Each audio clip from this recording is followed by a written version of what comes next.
So I represent and I work for Uri Litzedek. Uri Litzedek, Awaken to Justice, it was an organization that was founded in May 2007 by Shmuley Yankowitz and Mike Schultz, two rabbinical students at Yeshiva Chovei Torah, who really were thinking about justice, thinking about their rabbinate, not just in terms of, what people do on Shabbat and making sure that things are kosher, but thinking about how our community relates to the other, how the community relates to the world. They had both done some work in different social justice, Jewish social justice organizations, and they felt that there was a space in the modern Orthodox community where people weren't talking about that. People were doing a lot of learning, people were really ritually observant, but we felt that we could do a bit better. So they founded Uri Litzedek, and over the next year, they started several social justice batei midrashim, houses of study, in Washington Heights and on the Upper West Side, where groups of people would come together. It's grassroots, so they talk about what issues do you care about in the community, from workers' rights to domestic violence to Tibet, leading up to the Olympics. And what they would do is they would bring in someone who was conversant with the Torah issues, great scholars, people like Rabbi Yosef Blau from YU or Rabbi Yitz Greenberg. And they would bring in also Rabbi Mark Drash from JSAFE, and they would also bring in experts, people who were involved not on a Jewish level, but in the field, people who were experts in the issue. And whenever they had whenever they learned about something, we also decided to do something about it. So we'd end every social justice Beit Midrash with a call for action. For instance, we just had one about voting and voting rights and voting in the Jewish tradition.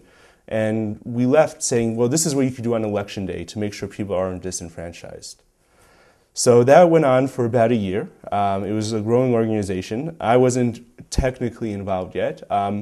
And we thought that the next place for Uri Litzedek to move would be to bring me on as a first professional and try to expand our programming to high school students, to university students, and to the greater Jewish, Orthodox and Jewish community.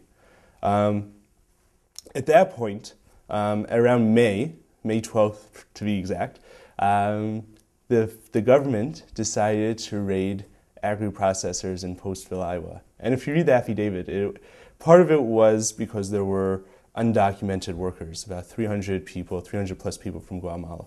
But if you read the document, it wasn't only about that. It was these people weren't being treated right according to the affidavit. It goes on and on. One of the strangest points was there's maybe a meth lab, which was then destroyed before the government came. But there were instances of abuse from the overseers, from the Hasidim who were brought in, the mashgichim. And when this was documented, not only in the Jewish press, in the Jewish Week and the Forward, but in the New York Times, we felt that something was, and I say we, I wasn't 100% involved, but I'm going to talk about it in terms of we, because it's our organization. We felt that something really had to be done. So we circulated an online petition trying to hold the company accountable. But not only holding them accountable, not only in terms of negative, but how do we go forward in the future? What could we change to make sure that this doesn't happen again? And the reason we cared about this, right, is if you read the Torah, and this comes, I think, both from our inner moral selves, but also from reading the Torah, which is foundational in constructing an inner moral self. Again and again, it talks about don't afflict the people who are in a position who don't have power in society. Who are they? The widow, the orphan, the ger. Right? The ger, the person who's a stranger in your land, you shouldn't afflict him. There's this great pasuk which says, a great verse that says, don't afflict the worker who is either your brother or who is a stranger in your land. On that day, you shall give him his wage. Because why else does he work? He is nosat nafsho. He carries his soul to work. I mean, and Ramban, one of the medieval commentators, says, well, if you don't give him the money, he'll die at night. These are people who don't have means. And then if you read the New York Times, the NPR, you read the forward people who did real documenting on what was going on, it almost matched exactly. I mean, there were different, of course, there are some variations between, what the Torah is describing 3,000 years ago and what's happening now, but these are people who would come in, they didn't know when they would go home. They didn't know how much they were getting paid. They get paid differently than the people who were unions, they were, according to the affidavit, there were different color pay slips. And we saw this, and we were just like, well, if this is the meat we eat, if this is what we consume, then we should do something. We should take responsibility for it. Because, I think that's part of what being a Jew is.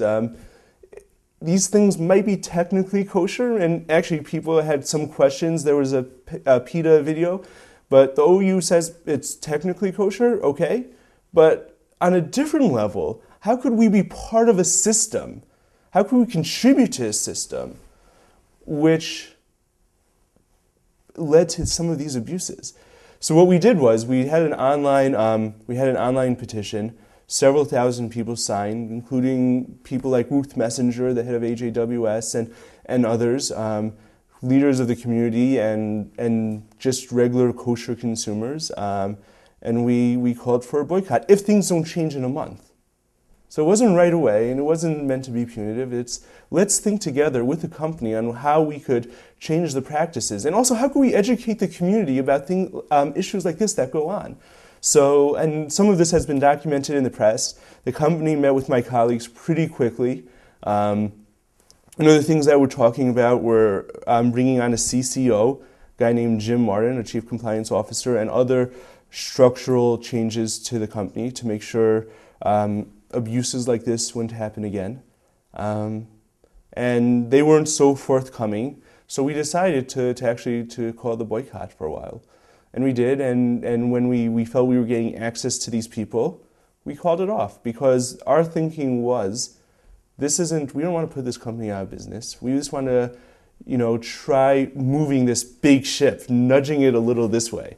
And then, we definitely encourage people to follow up. We've actually been in touch with several communities throughout the country, which continue not to buy Rubashkins, don't bring into their shuls, don't bring into their houses. And people have a personal choice. But we felt like at a community-wide level, we accomplished what we wanted to. Some people have critiqued us, saying we should have always kept it, we shouldn't have stopped it. But we felt that things were changing, that there was now a compliance team, and there was an anonymous tip line, and there was accountability, which is really what we wanted. Some of the information since then, which most of it goes back to the pre-raid, has just been frightening. And I think no one who cares about kosher meat in America and kashrut in America is happy of what happened. But on the other hand, I think the lesson it teaches us is that no one's above the law. That law is important, that ethics are important. Sometimes they're not the same, but sometimes they are the same. You have to treat your workers right. 16-year-old kids, 15-year-old kids shouldn't be handling dangerous chemicals and machines. And they were. And members of the Rubashkin family face something like 9,311 or 9,611, some crazy amount of criminal misdemeanor charges, each one carrying a $600 fine. $5 million in fine, and I actually figured it out, about 700 if they're served consecutively, about 700 years in prison. Defaulting on loans now, and almost a $10 million fine, which came out last week or the week before, saying that the Rubashkin family illicitly deducted money from paychecks for uniforms and things like that, each one carrying something like 96,000 instances, each one carrying a $100 fine, which is how you get $9,600,000. So we think we could do better, and that's really, it's something we incorporate into our organization as part of our reason of being, and it's something we want to transform going forward.